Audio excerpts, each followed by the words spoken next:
Boa noite, meus irmãos. Quero te convidar a abrir comigo no Evangelho de Marcos, no capítulo 8.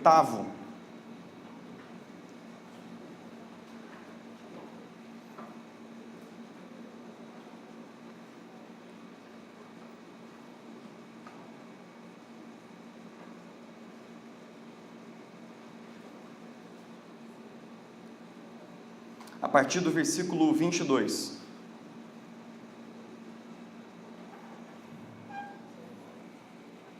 Evangelho de Marcos, capítulo 8.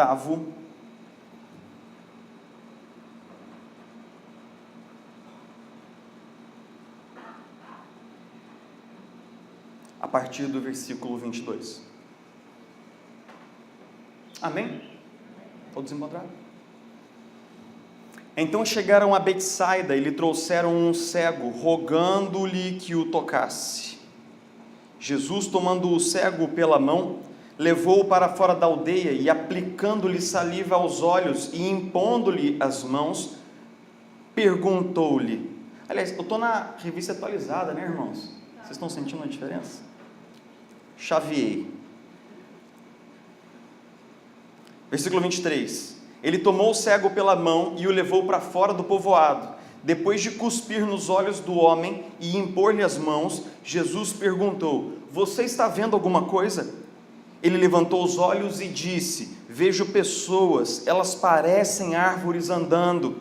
Mais uma vez Jesus colocou as mãos sobre os olhos do homem. Então seus olhos foram abertos e sua vista lhe foi restaurada, e ele via tudo claramente. Jesus mandou para casa dizendo: não entre no povoado. Jesus e os seus discípulos dirigiram-se para os povoados nas proximidades de Cesareia de Filipe. No caminho ele lhes perguntou: quem o povo diz que eu sou? Eles responderam: alguns dizem que és João Batista, outros Elias e ainda outros um dos profetas. E vocês, perguntou eles, quem vocês dizem que eu sou? Pedro respondeu: tu és o Cristo. Jesus os advertiu que não falassem a ninguém a seu respeito. Então ele começou a ensinar-lhes que era necessário que o Filho do Homem sofresse muitas coisas e fosse rejeitado pelos líderes religiosos, pelos chefes dos sacerdotes e pelos mestres da lei, fosse morto e 3 dias depois ressuscitasse. Ele falou claramente a esse respeito. Então Pedro, chamando-o à parte, começou a repreendê-lo. Jesus, porém, voltou-se, olhou para os seus discípulos e repreendeu Pedro, dizendo: para trás de mim, Satanás, você não pensa nas coisas de Deus, mas nas dos homens. Então ele chamou a multidão e os discípulos e disse: se alguém quiser acompanhar-me, negue a si mesmo, tome a sua cruz e siga-me.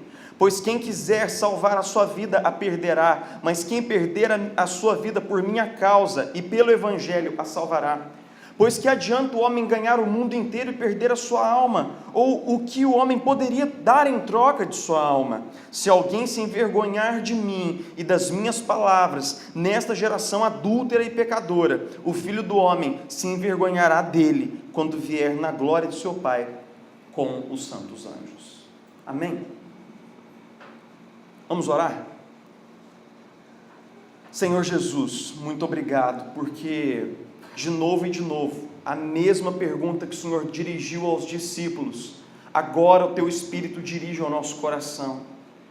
Nessa noite, Jesus, de novo, levados pela Tua palavra, guiados por ela, o Senhor nos aborda e nos pergunta: e para você, quem eu sou? Quem eu sou para você? Jesus, trabalha no nosso coração nessa hora pelo poder do Teu Espírito Santo. Espírito Santo de Deus, verdadeiro professor das Sagradas Escrituras, aplica, ilumina, revela, mostra a Tua palavra aos nossos corações nessa hora. Nós oramos assim, em nome de Jesus. Amém. É engraçado quando a gente anda por uma livraria, né? Entra na Saraiva. A minha esposa sabe que eu gosto muito de ir na Saraiva, né? Fico sapeando lá. Geralmente, assim, para mim, ir na Saraiva é como ir num parque de diversões, né? Fico olhando vários títulos, de culinária até administração. E de vez em quando eu passo lá pela seção de espiritualidade e religião. E o que eu tenho encontrado lá na seção de espiritualidade, de religião? Tenho encontrado títulos muito interessantes como Jesus, o maior psicólogo que já existiu. Jesus, o maior líder que já existiu. Jesus, mentor de carreiras. Jesus, engenheiro de pontes. Jesus, fazedor de cupcakes. Tem vários títulos interessantíssimos, né? Acho que o Brani tirou a ideia de lá, né? Desse livro. Como é que Jesus é retratado nessas obras? Jesus é retratado como um tipo de guru, como um tipo de sábio espiritualizado, como alguém que é muito sábio, né? É muito sábio das coisas, como alguém que é muito espiritualizado, ou é retratado como um mártir, como alguém que entregou sua vida por uma causa. Tem uma música antiga, né? Não posso dizer que é antiga, é nova, é recente, do Vencedores por Cristo, que diz assim: muito embora um só Jesus exista, nem todos sabem vê-lo como é, filósofo, poeta ou comunista, ou mesmo um hippie já se disse até. Ou seja, ainda não morreu essa pergunta. 2000 anos depois, nós continuamos nos perguntando, e a nossa geração continua se perguntando: quem é Jesus? Quem é Jesus? Esse é o tema especial e é o tema declarado, explícito do Evangelho de Marcos. Se você abre em Marcos, capítulo 1, versículo 1, ele diz assim: esse é o Evangelho de Jesus Cristo, Filho de Deus. Este é o princípio do Evangelho de Jesus Cristo, Filho de Deus. E então, Marcos, ele mostra para a gente qual é a sua agenda, qual é o tema do seu Evangelho. Ele quer mostrar que Jesus é o Cristo, ou seja, o Messias esperado pelos judeus, e que ele é o Filho de Deus. Ele avança então no seu Evangelho. A gente tem, já disse aqui várias vezes, né, que o Evangelho de Marcos é o Evangelho mais acelerado que tem de todos os Evangelhos. O seu material é menor, são 18 capítulos, e eles são dispostos de uma maneira muito rápida, muito agressiva. E quando nós chegamos nos textos que nós lemos aqui, nós estamos na divisão entre a primeira parte do Evangelho e a segunda parte do Evangelho. Esse texto que nós lemos funciona como uma dobradiça, terminando a primeira parte, começando a segunda parte do Evangelho. E como que funciona isso? No final da segunda parte do Evangelho, no final da primeira parte do Evangelho, nós temos duas histórias. Jesus passa por um povoado chamado Betsaida, lá ele encontra um cego, e ele cura o cego em duas etapas, coisa que não tem nada parecido em todos os relatos dos evangelhos. Ele cura o cara com um método pouco ortodoxo, né? Cuspindo na terra, fazendo lodo, colocando nos seus olhos, e então Jesus faz uma pergunta de checagem com ele: o que você vê? Aí ele responde assim: eu vejo homens, mas como árvores os vejo andando. Quando eu era criança, eu li esse versículo e imaginava uma arvorezinha andando com as pernas assim, mas na verdade a ideia do texto no original são pessoas desfiguradas, são formas que ele sabe que são pessoas, mas que ele não consegue ver bem. E então Jesus o cura definitivamente num segundo momento. Ele sai de Betsaida, vai para as proximidades da próxima cidade, que me esqueci o nome agora, aqui de Filipe, de Cesareia. E então, chegando lá, num momento a sós com os discípulos, ele fala assim: quem as pessoas dizem que eu sou? É muito interessante essa pergunta de Jesus. É muito interessante como Jesus ele quer ouvir o que as massas estão dizendo a respeito dele. O que as pessoas estão dizendo de mim por aí? Quem as pessoas dizem que eu sou? E então os discípulos, eles relatam para o mestre a compreensão que as massas tinham de Jesus. Uns dizem que você é o Elias ressuscitado, outros dizem que você é a ressurreição de João Batista, uma vez que João Batista já tinha sido morto aqui, nesse ponto do Evangelho. Outros dizem isso, outros dizem aquilo, outros dizem que você é um profeta. Aí então, num momento assim, muito curioso, a gente queria estar lá para assistir isso, né? A gente queria estar lá para ver esse momento muito curioso acontecendo. Jesus volta-se para os discípulos e fala assim: mas e vocês? As pessoas estão dizendo que eu sou Elias e tal, mas e vocês, cara? Quem eu sou para vocês?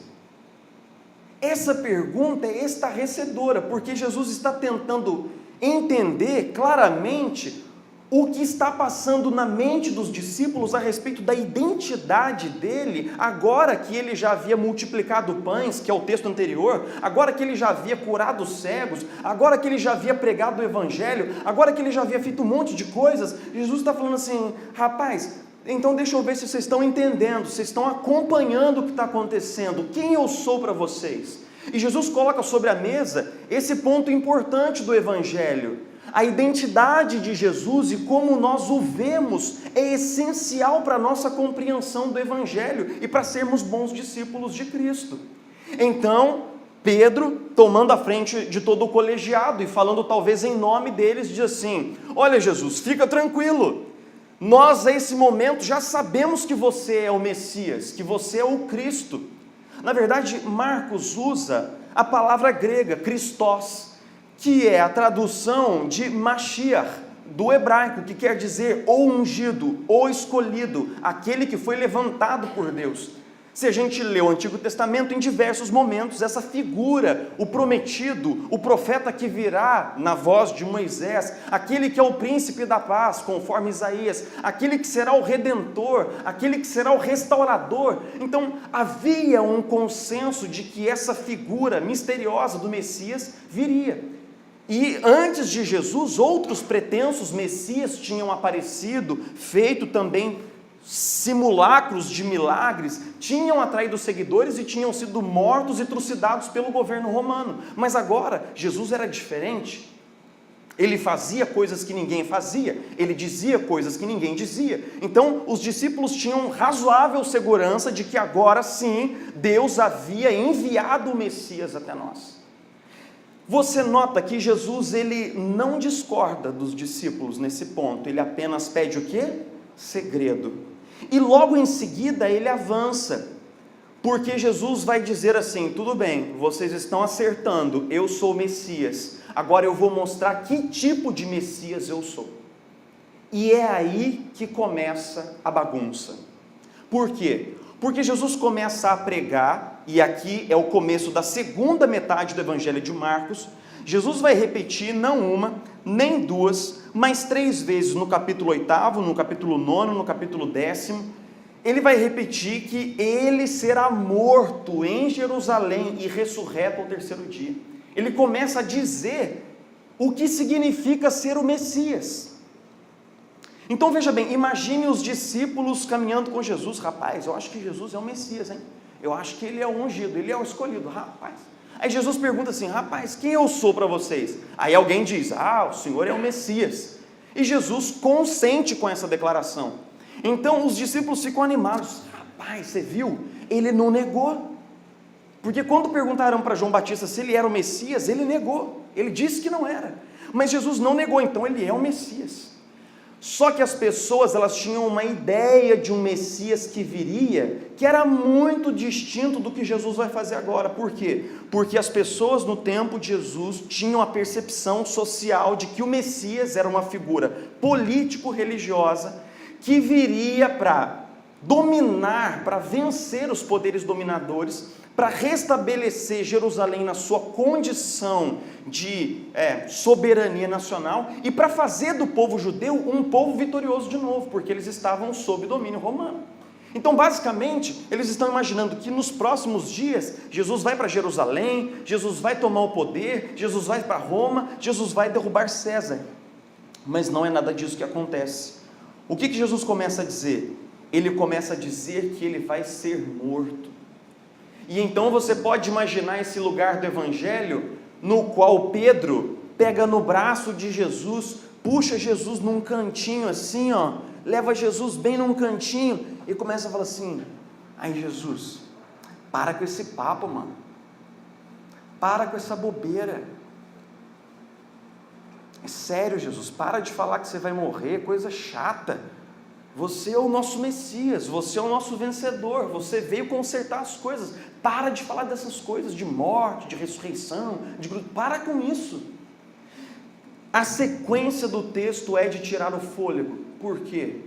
Porque Jesus olha nos olhos de Pedro, o mesmo Pedro que dias atrás, havia confessado que Jesus é o Messias. Ele olha agora nos olhos de Pedro e identifica uma tentação satânica e demoníaca ali.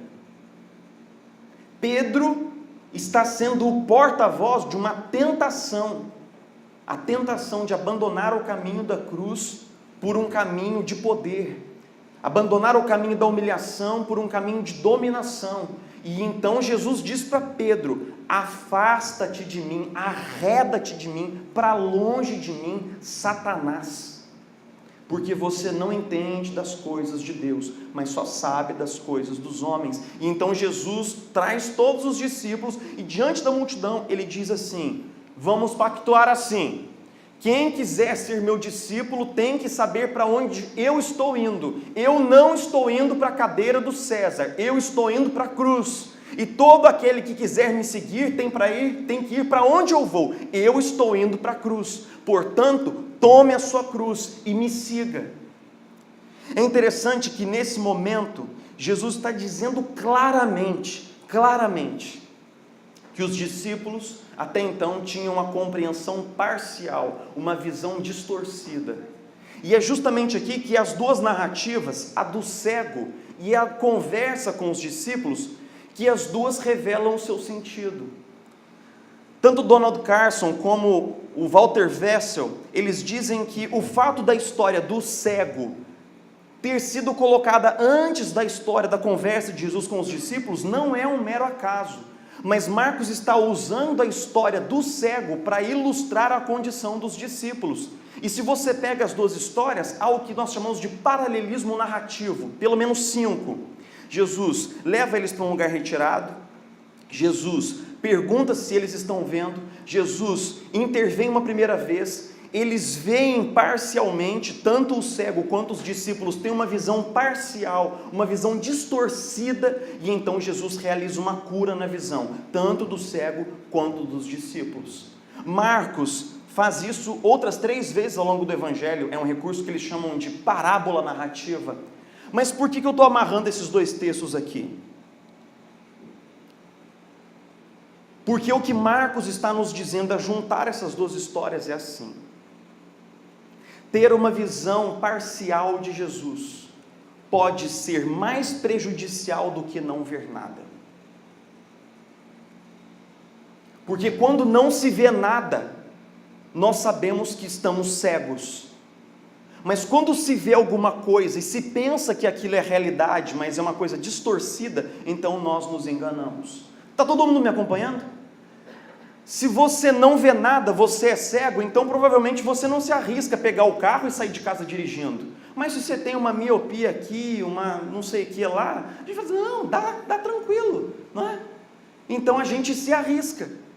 O que Marcos está dizendo é que essa compreensão parcial de Jesus, esse meio do caminho é perigoso, em que ver Jesus de maneira distorcida é perigosa, e que nós precisamos ver com clareza quem Jesus é.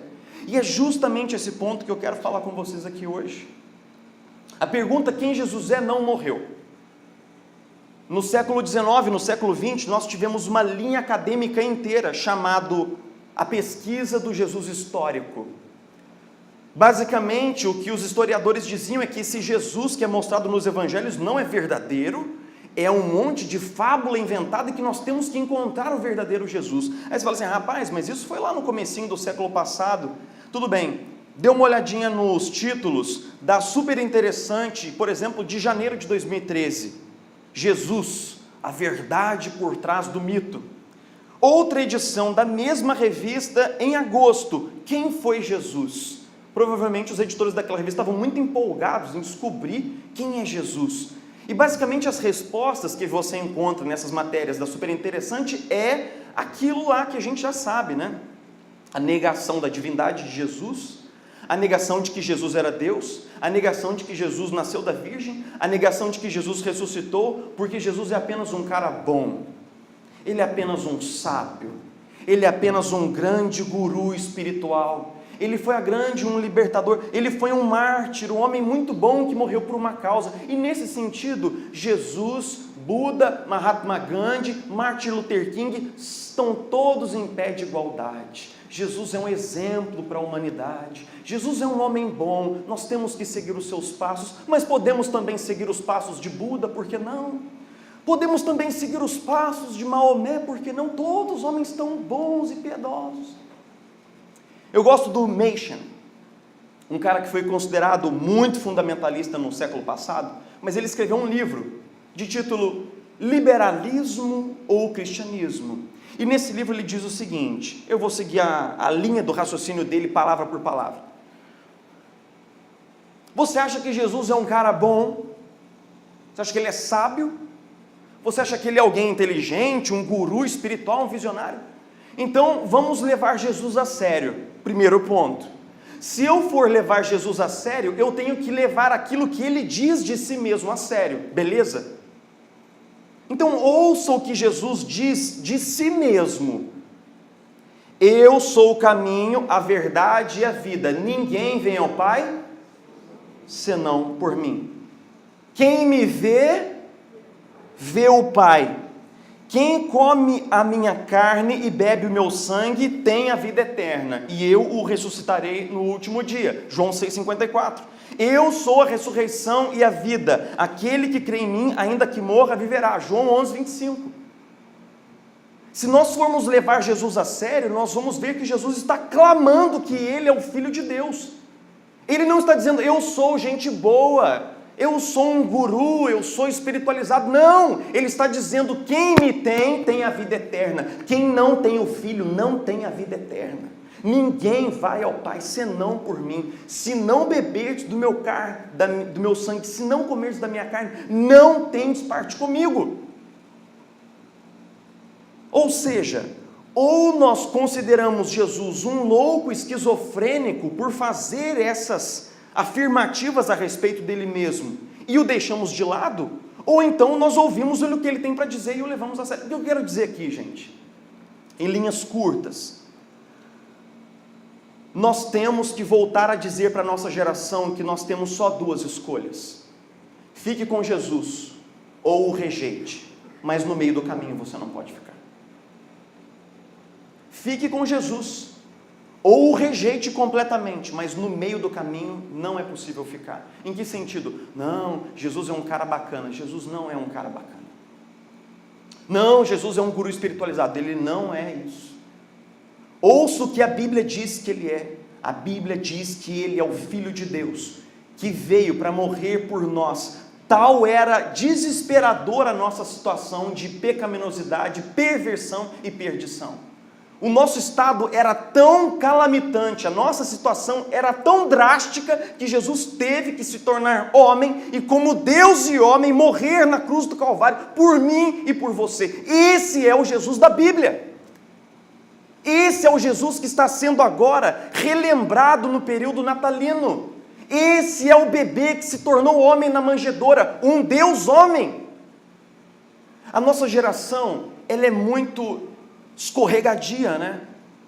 A gente quer Jesus, mas a gente não o quer nos termos dele. Então nós diminuímos a Jesus e fazemos dele o maior psicólogo que já existiu, o maior líder que já existiu, o maior blá blá blá que já existiu. Mas nós não assumimos, por exemplo, que Jesus é o maior salvador que já existiu para o maior pecador que já existiu, que sou eu. Meus irmãos, nós temos que lembrar a nossa geração, nós temos só duas escolhas. Pilatos chegou para a multidão e disse assim: é Páscoa, por ocasião da Páscoa, nós teremos de soltar um dos prisioneiros, Jesus ou Barrabás.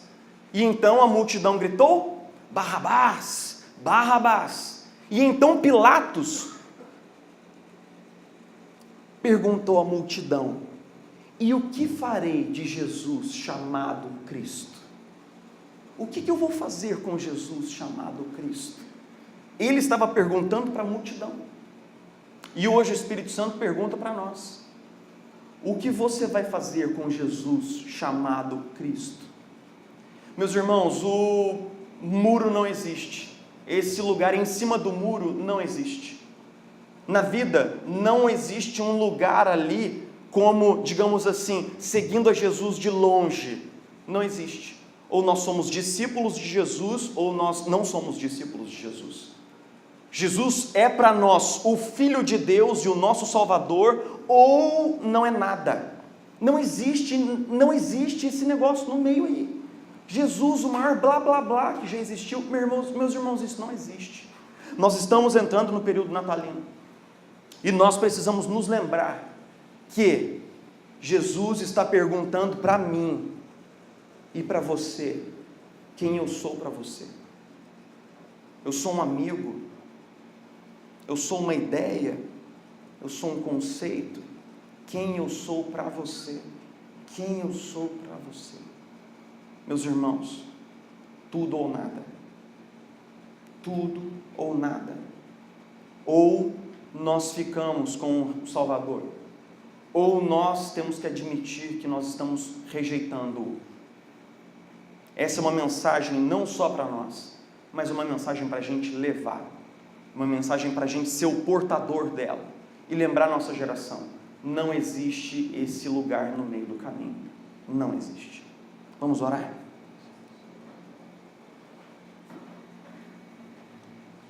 Jesus Cristo, Senhor, Redentor, Deus, homem, Salvador, morto, ressurreto ao terceiro dia, recebido pelos anjos na glória, pregado entre as nações, crido no mundo.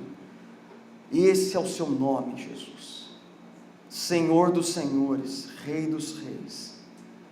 Jesus, no entrante desse período natalino, nós queremos conduzir o nosso coração de novo e de novo a uma reflexão profunda sobre quem o Senhor é e que tipo de relacionamento nós temos com o Senhor. Que nós possamos fazer isso como igreja e que nós possamos ser porta-vozes da mensagem do Evangelho lá fora, no nosso trabalho, no emprego, que nós possamos lembrar as pessoas da mensagem do Evangelho, que tem promessa de salvação, mas que também tem exortação de perdição. Senhor Jesus, não nos deixe calar, não nos deixe consentir, Jesus, com a dissolução, com a diluição da sua pessoa na nossa cultura atual.